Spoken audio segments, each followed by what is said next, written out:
सभी भक्तों को जय बाबा की। एक बार फिर मैं आप सभी भक्तों के समक्ष उपस्थित हुआ हूँ भक्ति सागर पंचद्वार बराड़ा धाम चैनल के माध्यम से। देखो, परमाणु युद्ध के बारे में थोड़ा सा आप लोगों को बताएंगे हम कि परमाणु युद्ध कब होगा, किस परिस्थिति में होगा और कैसे होगा, और कारण क्या होगा परमाणु युद्ध होने का। कोई ना तो कोई कारण होगा कि जब परमाणु युद्ध होगा तो असली जो कारण है मैं वही बताऊंगा। आप लोगों को समाज के हिसाब से दिखाई देगा कि परमाणु युद्ध इसलिए हुआ। मतलब यह कि आप यही समझोगे कि जब युद्ध में कोई रास्ता नहीं बचता है तो अपने बचाव के लिए परमाणु युद्ध का उपयोग होता है। लेकिन मैं वह आपको बताऊंगा जो आप जानते नहीं। आप लोग यह जानते हो ना कि युद्ध के क्षेत्र में, शस्त्र के क्षेत्र में सबसे बड़ा शस्त्र है तो क्या है? यही परमाणु बम ही आज के टाइम में सबसे बड़ा शस्त्र है। जिस देश के पास है उसके अंदर अहंकार है, और जिस देश के पास नहीं है वह देश यह चाहता है कि मेरे पास यह परमाणु शस्त्र आ जाए, या मैं भी इस शस्त्र का इस्तेमाल कर सकूं, किसी भी तरह मैं परमाणु बम बना लूं। यही सोच होती है अन्य देशों की।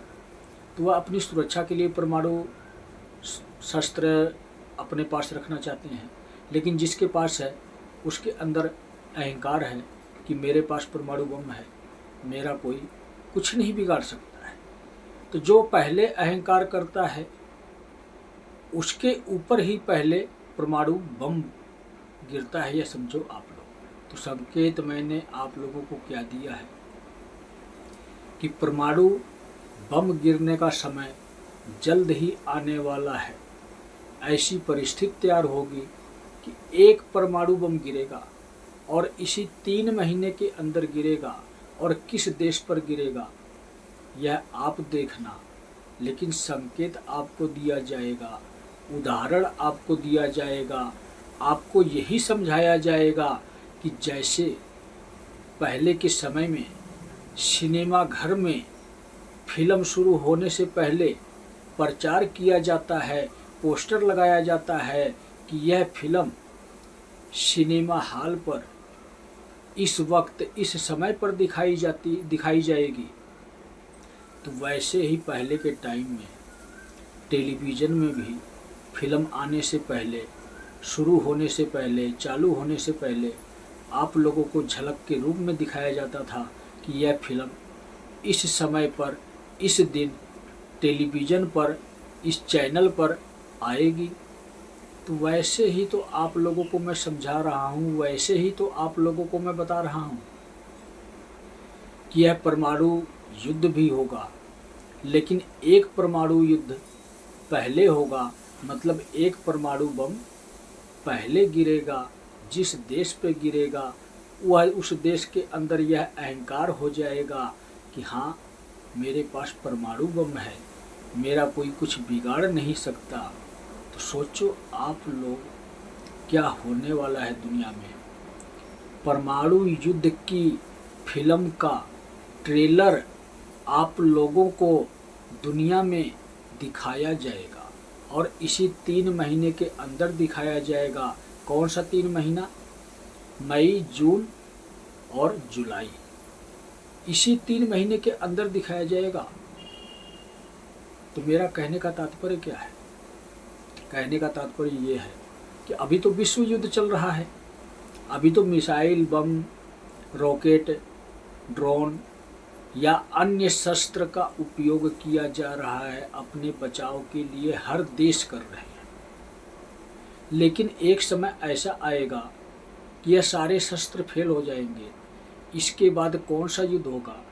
परमाणु युद्ध होगा, एक विनाशकारी युद्ध होगा। और उस देश पर परमाणु युद्ध गिरेगा जिस देश में राक्षस रहते होंगे। समझे आप लोग? तो हर प्रकार से फिल्म शुरू होने वाली है, और फिल्म शुरू होने से पहले आपको हर प्रकार से झलक दिखाई जा रही है उस फिल्म की, जो आपके जीवन में फिल्म चलने वाली है। समझे आप लोग? चाहे विश्व युद्ध हो, चाहे परमाणु युद्ध हो, चाहे आपके जीवन का युद्ध हो, नुकसान किसको पहुंचेगा? दुनिया में रहने वाले इंसानों को ही नुकसान पहुंचेगा ना। इंसानों की ही सुख संपत्ति मिटाई जाएगी और इंसानों के जीवन को ही तबाह किया जाएगा, इंसानों को ही मृत्यु दंड दिया जाएगा। किस माध्यम से? इसी 3 माध्यम से। समझे आप लोग? आपके जीवन का युद्ध और विश्व युद्ध और परमाणु युद्ध, तीनों माध्यम आपके जीवन को नष्ट करने की एक प्रक्रिया है। लेकिन क्या आप लोग जानते हो नष्ट कौन होता है? जिसकी जरूरत नहीं है इस दुनिया को। मतलब यह है, दुनिया को चलाने वाले शिव हैं, दुनिया को बनाने वाले शिव हैं। शिव ने ही दुनिया का निर्माण किया और शिव ही दुनिया को चलाते हैं।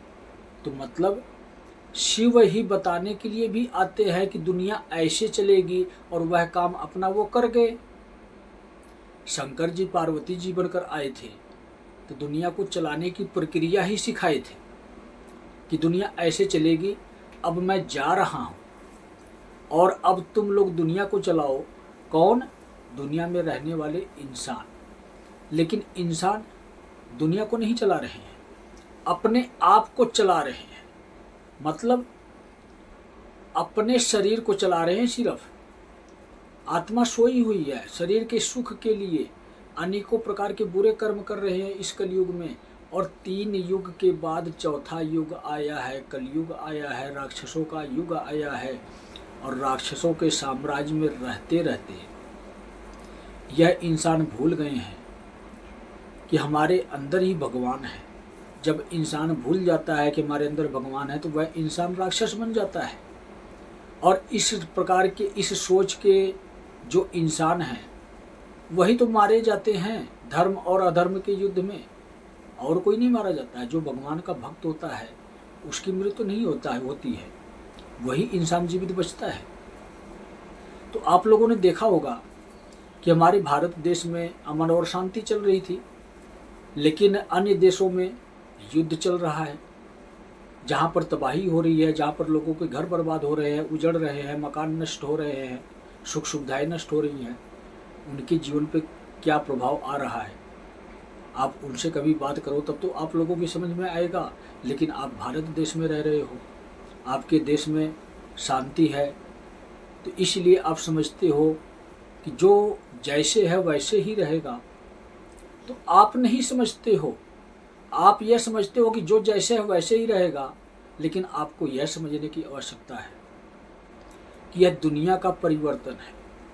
और जब दुनिया का परिवर्तन होता है तो दुनिया में रहने वाले लोगों को अपने आप परिवर्तित होना पड़ता है। यह आपको ही तो करना है।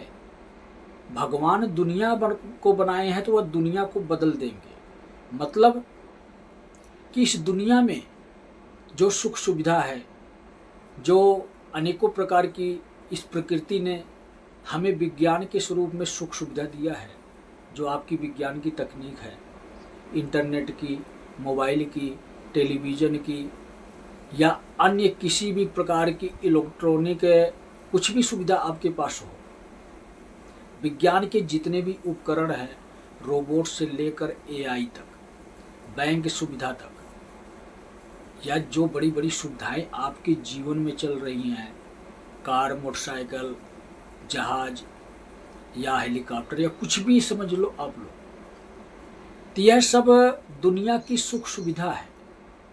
और यह क्या है? एक भौतिक संसार है। तो भौतिक संसार में भौतिक सुख मिला है इंसानों को, लेकिन आप उस सुख का इस्तेमाल तो कर रहे हो, लेकिन यह भूल गए हो कि यह सुख किसने दिया है। यह सुख तो वही परमात्मा देते हैं ना। किसी जन्म के हमारे अच्छे कर्म होते हैं, तो जब हमारे किसी जन्म में अच्छे कर्म होते हैं, जब हम किसी जन्म में पुण्य का काम किए हैं, किसी का भला सोचे हैं, किसी का नुकसान नहीं किए हैं, तो हमें अगले जन्म में सुख सुविधा मिलती है, अनेकों प्रकार की मिलती है। और उस सुख सुविधा को हम पाकर यह भूल जाते हैं कि हमने अच्छे कर्म किए थे किसी जन्म में, इसलिए उस परमात्मा ने हमें ये सुख सुविधा दी है, उसको भूल जाते हैं और अधर्म का कार्य करने लगते हैं, एक अहंकारी भरा जीवन अपना जीने लगते हैं, तो हमारे जीवन से वह सुख सुविधाएं छीन ली जाती है। तो आज के समय के इंसान इसी प्रकार के इंसान बन गए हैं, एक अहंकारी इंसान बन गए हैं, उस परमात्मा को भूल गए हैं, सिर्फ पैसे के अहंकार में, धन के अहंकार में, सुख सुविधा के अहंकार में परमात्मा को भूल गए हैं। जो परमात्मा को भूल जाता है वही हैवान होता है, वही शैतान होता है, वही कलयुगी राक्षस होता है।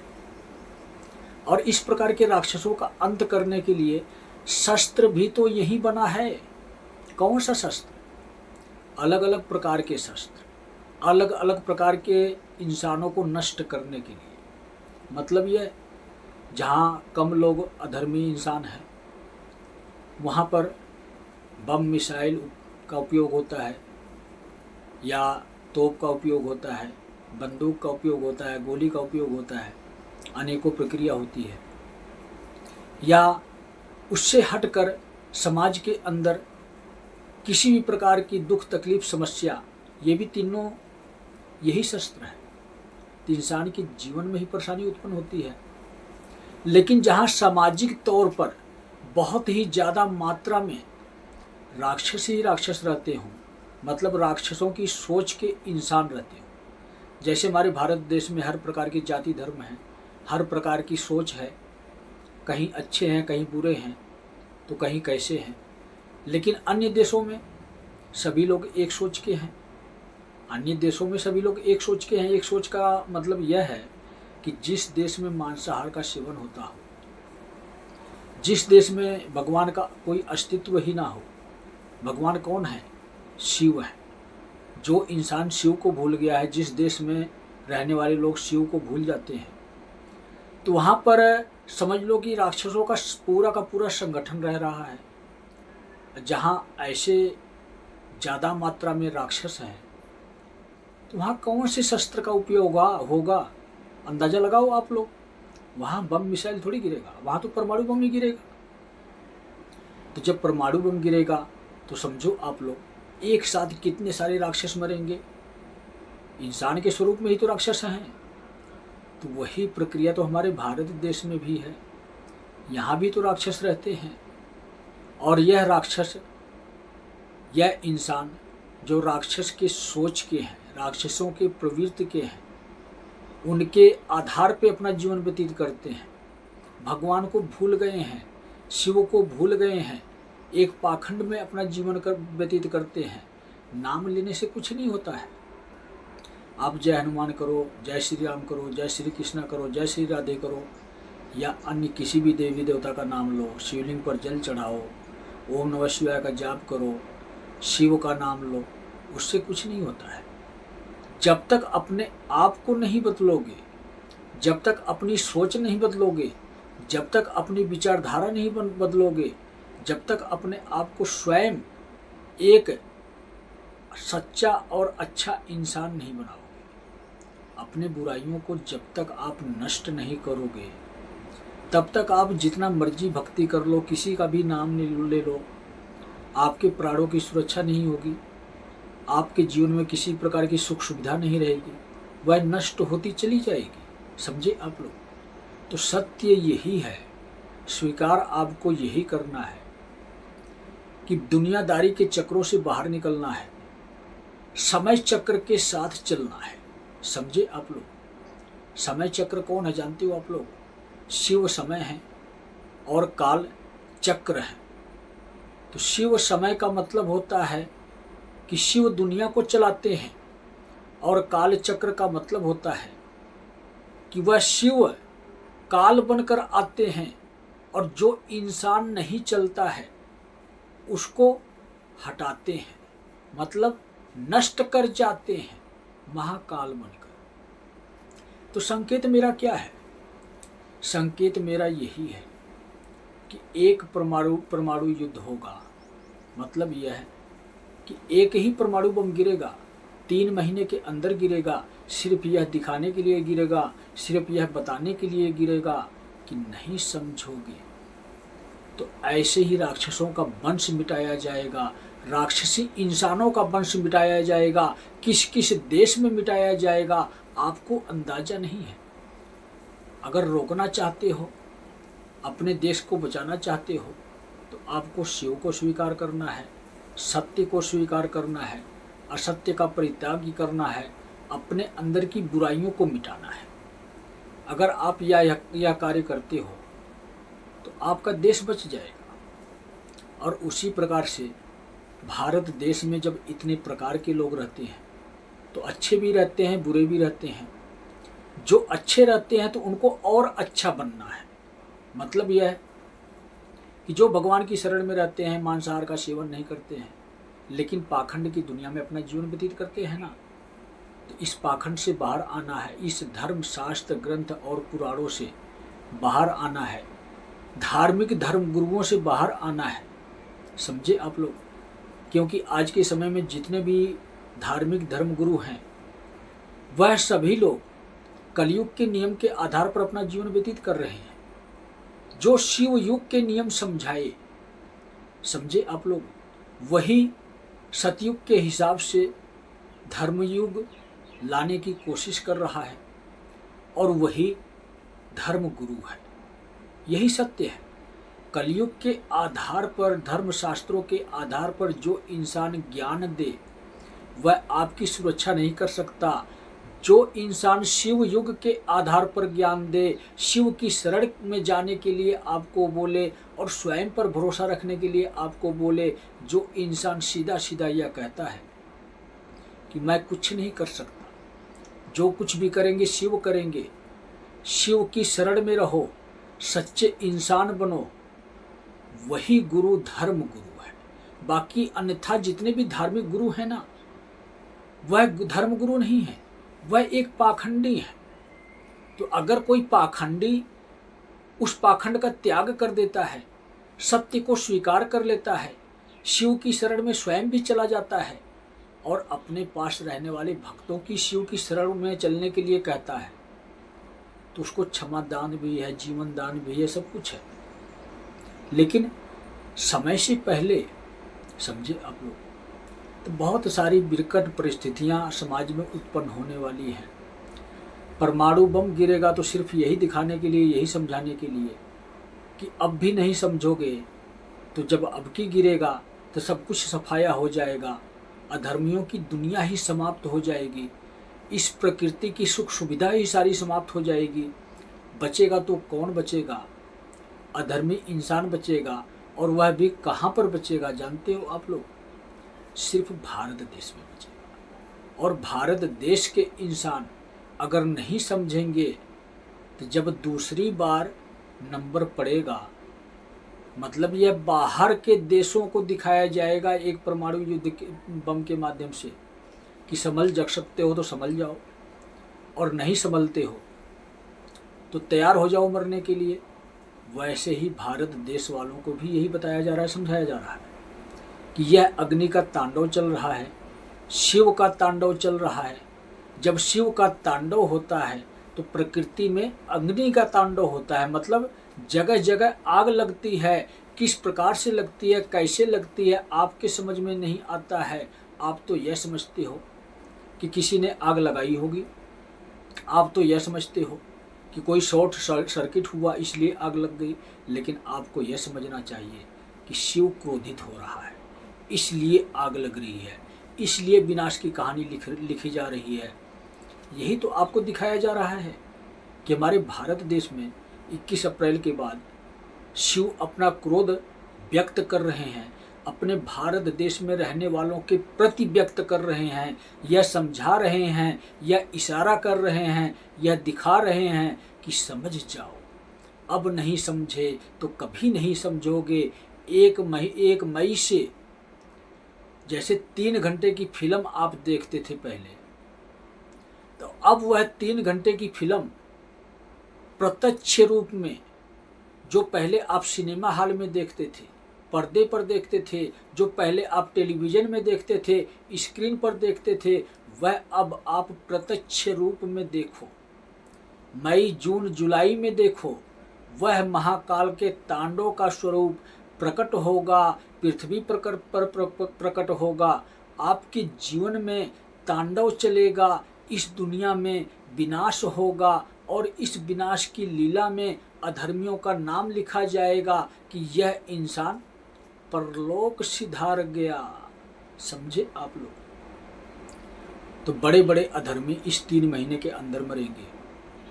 और यह महाकाल की फिल्म आप जरूर देखने की कोशिश करो, मोबाइल के माध्यम से ही देखने की कोशिश करो, क्योंकि इसके बाद यह उपकरण आपके पास से कब चला जाएगा यह भी आपके समझ में नहीं आएगा। तो मैं यही समझा रहा हूँ, यही बता रहा हूँ कि अभी आपको संकेत दिया जा रहा है। हर मामले में मोबाइल के माध्यम से भी आपको ही संकेत दिया जा रहा है। इंटरनेट का भी संकेत दिया जाएगा, यह भी रोका जाएगा कि बचाना चाहते हो इंटरनेट कुछ दिन के लिए तो संभल जाओ, अन्यथा कुछ भी बचने वाला नहीं है इस दुनिया में। यह युद्ध नहीं, महायुद्ध है। मैं तो ये कहूँगा कि यह महायुद्ध ही नहीं, आपके जीवन का युद्ध है। कैसे बचोगे? या युद्ध लड़ो। युद्ध में होता क्या है, जो अधर्मी होता है वही इंसान मरता है। और नहीं लड़ोगे तो समझो आप लोग सरेंडर करना पड़ेगा। कहाँ? शिव के समक्ष सरेंडर कर दो कि मेरे अंदर वह एनर्जी, वह पावर नहीं है कि मैं युद्ध लड़ सकूं और शिव के प्रकोप दृष्टि का सामना कर सकूं। मुझे क्षमा करो। क्षमा ही आपके लिए जीवन दान है। तो महाकाल का क्रोध जागृत होने वाला है, 1 मई से जागृत होने वाला है। 3 महीने तक यह क्रोध समझ लो किस हिसाब से कैसे कैसे आपके जीवन में पड़ेगा।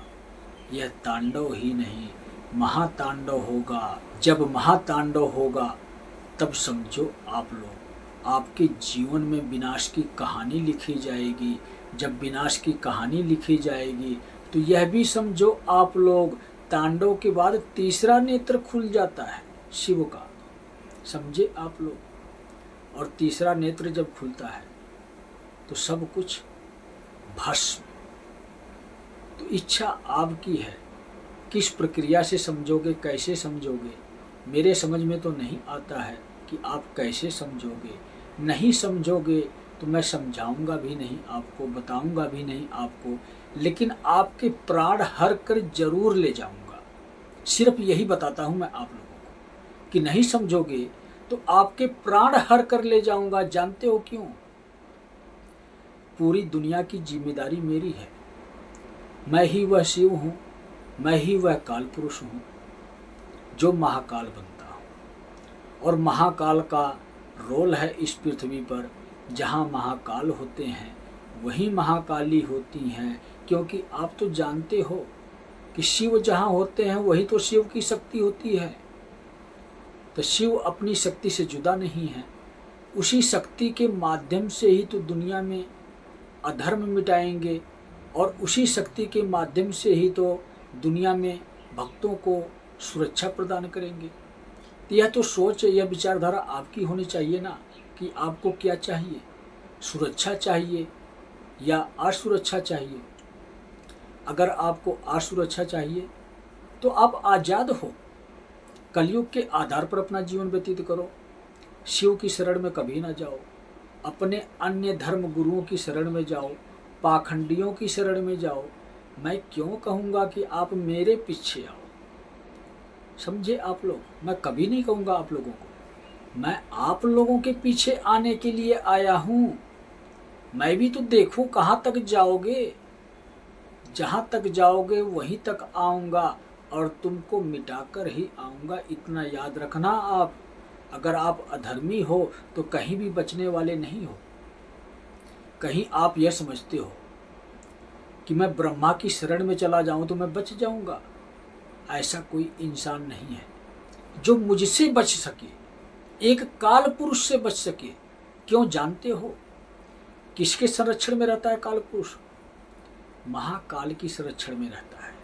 वह इसलिए कि यह काल पुरुष नहीं है, यह वह शिव की शक्ति है, यह शिव की ऊर्जा है। जानते हो कौन सी? जो पृथ्वी पर आई है प्रकाश फैलाने, इस पृथ्वी से अंधेरे को मिटाने। तो समझो आप लोग, मैं कोई साधारण नहीं हूं, मैं वह असाधारण इंसान हूं जिसकी मृत्यु अनिश्चित है। अनिश्चित का मतलब समझते हो? जब भी मेरी मृत्यु होगी मेरी इच्छा से होगी, मेरी इच्छा के बगैर मेरी मृत्यु नहीं हो सकती। तो मतलब यह है कि जब तक अपने कार्य में पूर्ण नहीं कर लूँगा, जब तक इस दुनिया में से अधर्म को पूर्णतः नष्ट नहीं कर दूंगा, जब तक इस पृथ्वी को स्वर्ग लोक में नहीं बदल दूंगा, और जब तक स्वर्ग लोक को स्वर्ण लोक में परिवर्तित नहीं कर दूंगा, तब तक मेरा काम नहीं खत्म होगा। इसी दुनिया में रहूंगा और इस दुनिया में से अधर्मियों को मिटाऊंगा, और अधर्मियों को मिटाने के बाद अधर्मियों की जो सुख संपत्ति है ना, वह अपने कब्जे में ले आऊंगा, और उस सुख संपत्ति से अपने देश को सजाऊंगा। कौन से देश को? जिस देश में शिव अवतरित हो रहे हैं, स्वर्ग लोक में सिंहासन पर विराजमान होंगे। तो क्या चाहते हो कि मैं साधारण सिंहासन पर जैसे बैठा हूं ऐसे सिंहासन पर उनको बिठाऊंगा? स्वर्ग लोक में जब शिव विराजमान होंगे ना, तो स्वर्ण के सिंहासन पर बैठेंगे, सोने के सिंहासन पर। क्योंकि मैं पृथ्वी पर रहता हूं ना, तो पृथ्वी की सुख सुविधा आप लोग अपने लिए इस्तेमाल करते हो, लेकिन मुझे पृथ्वी की सुख सुविधा नहीं चाहिए। मेरा सिंहासन तो ऐसे ही साधारण रहेगा, लेकिन शिव के लिए, शक्ति के लिए सोने का सिंहासन लगाऊंगा। भारत देश को सोने का सिंहासन से सजाऊंगा। समझे? यह सपना मेरा 2041 से साकार होना शुरू हो जाएगा।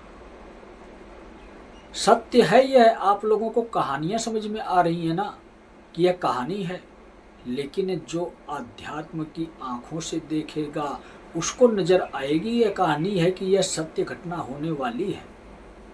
और यह घटना जो है, घटना का मतलब समझते हो? घटना वही है कि जिसका समान उपयोग में लें वह इंसान देने लायक ना रहे, उससे छीन लें, उसकी जिंदगी को नष्ट कर दें और उसका सामान हम इस्तेमाल में लेकर आए।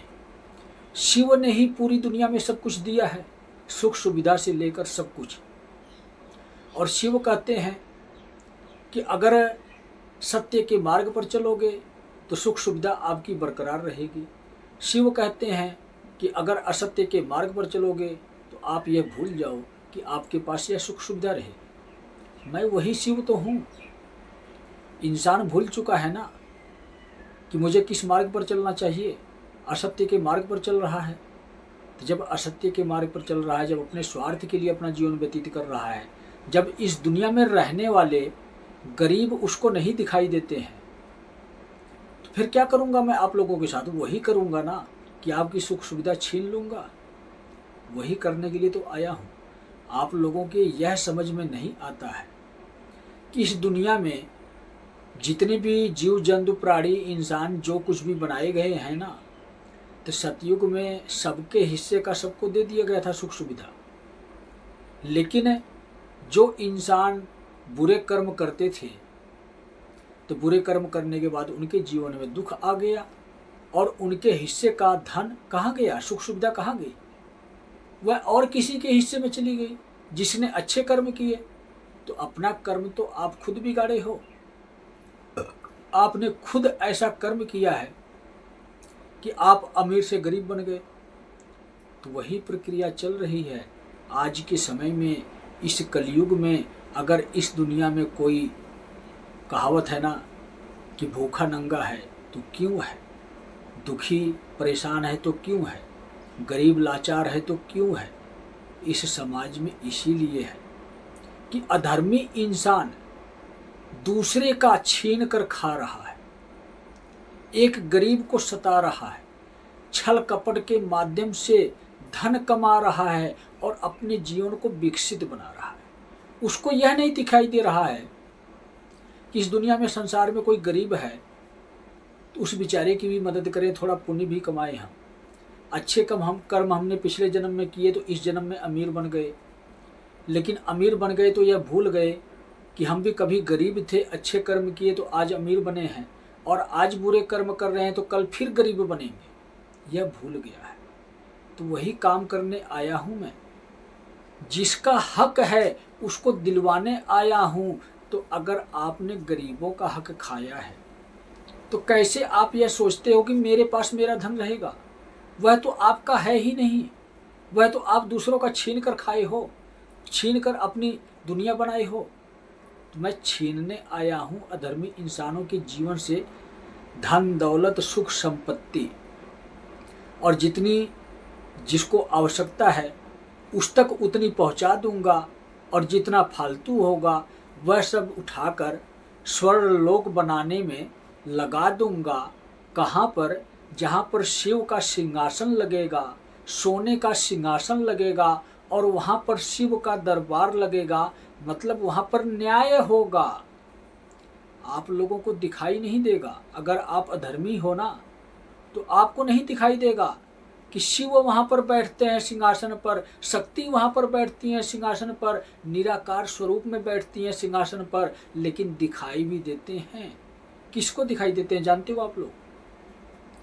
जो आध्यात्म के सोच के इंसान होते हैं, जो अपनी आत्मा का अध्ययन करते हैं, मतलब स्वयं की भक्ति, स्वयं कुछ कर्म करना, इस शरीर के माध्यम से अपने आप को पूर्ण बनाना, उन्हीं इंसानों को शिव शक्ति उस सोने के सिंहासन पर दिखाई देंगे।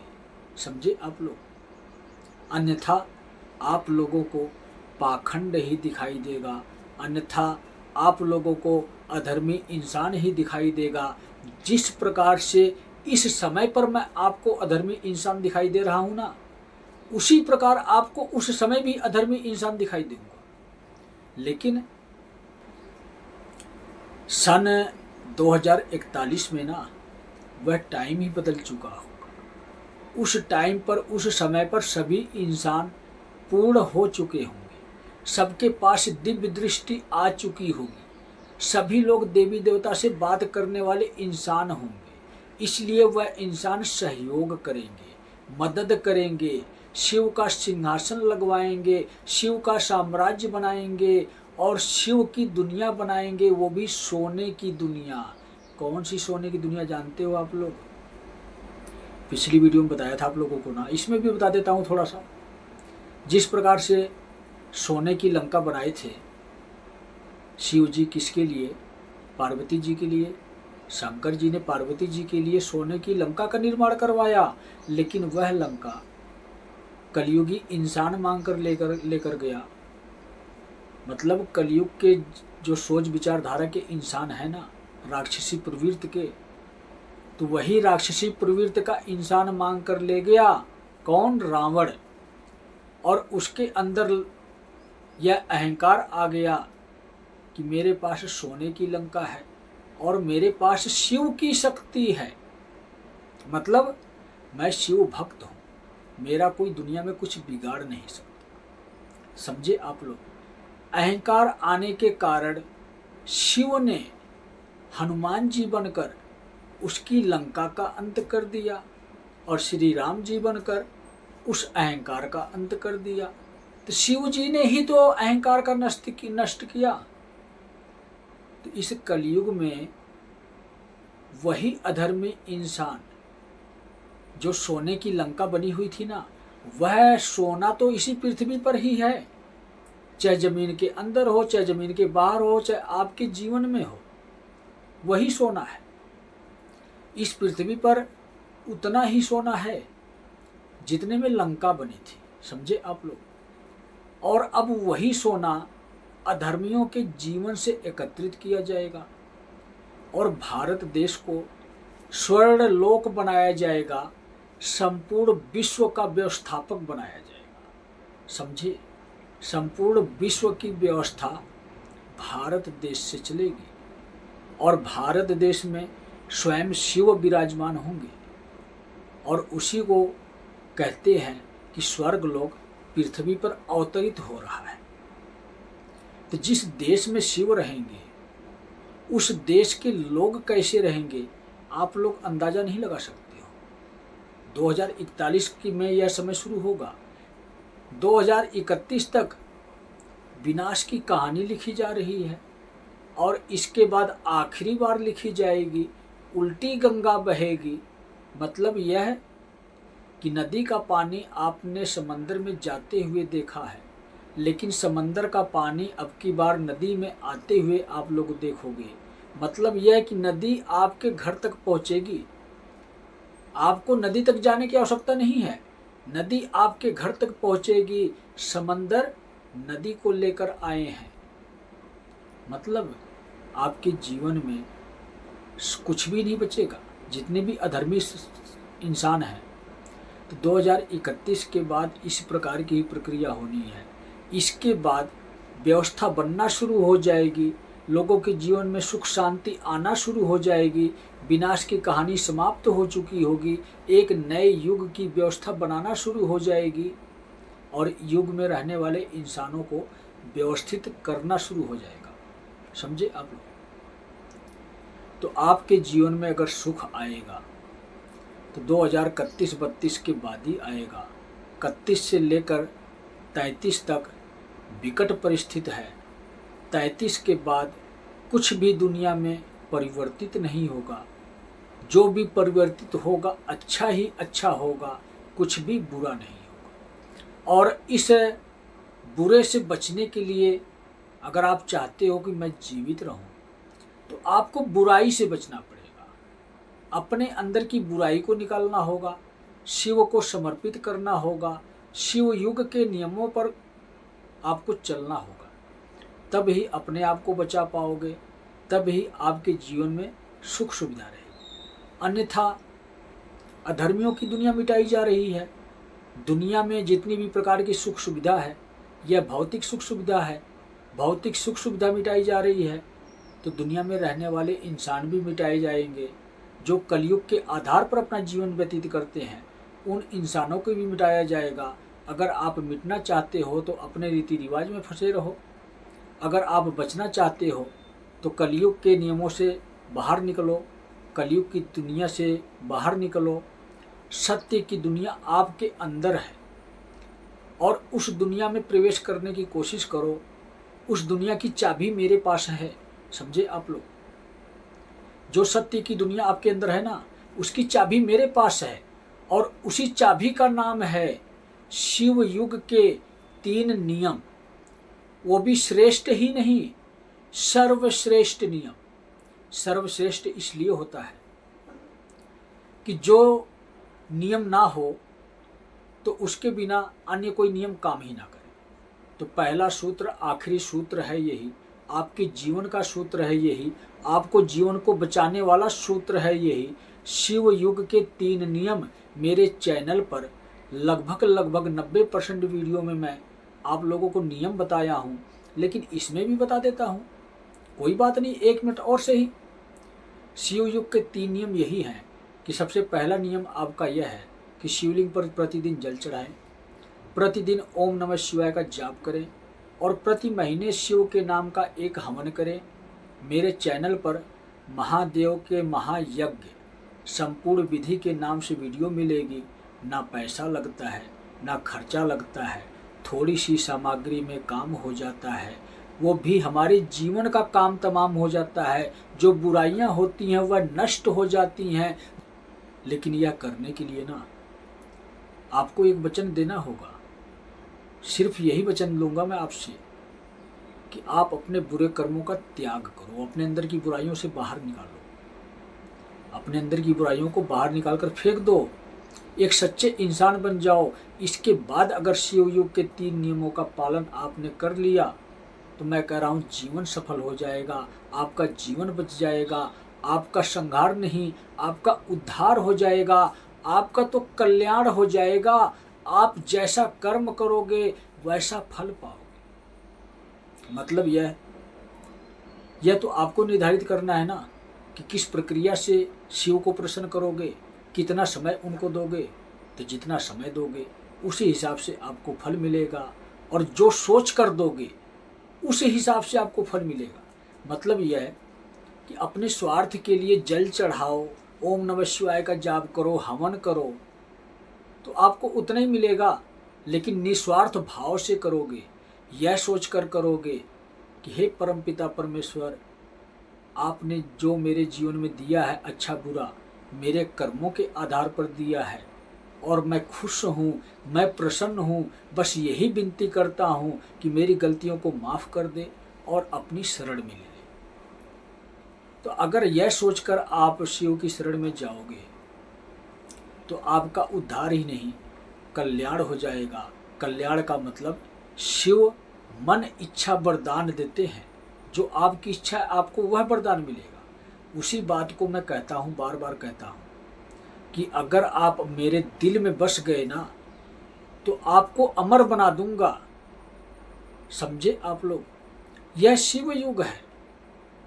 शिव पृथ्वी पर हैं और इंसान के स्वरूप में है। इंसानों की पहचान हो गई है, इंसानों के लिए काम किया जा रहा है, अधर्मी इंसानों को मिटाया जा रहा है, भगवान के भक्तों को सुरक्षा प्रदान की जा रही है। लेकिन भगवान के भक्तों को समझाया भी जा रहा है कि अब कर्म करो, जब तक कर्म नहीं करोगे तब तक फल नहीं मिलेगा। और बुरे कर्म तो आपने किए हैं अब तक, अब तो अच्छे कर्म करो, अब तो अपना जीवन बचाओ, अब तो इस बुराइयों से बाहर निकाल कर लेकर जाओ। देखो शिवयुग सामने खड़ा है, पहरेदार इंतजार कर रहा है आपको शिवयुग में ले जाने के लिए। लेकिन आप तो कलयुग में ही रहना चाहते हो। अगर कलयुग में रहना चाहते हो तो रहो आप कलयुग में। मैं कभी भी आपको नहीं कहूँगा कि मेरी बात मानो, मैं तो सिर्फ यही कहूँगा कि अब मैं चलता हूँ, समझना हो समझ जाओ, नहीं समझोगे तो मिटाने के लिए एक बार आऊँगा आपके जीवन में और आपके जीवन का अंत करके जाऊँगा। तो सभी भक्तों को जय बाबा।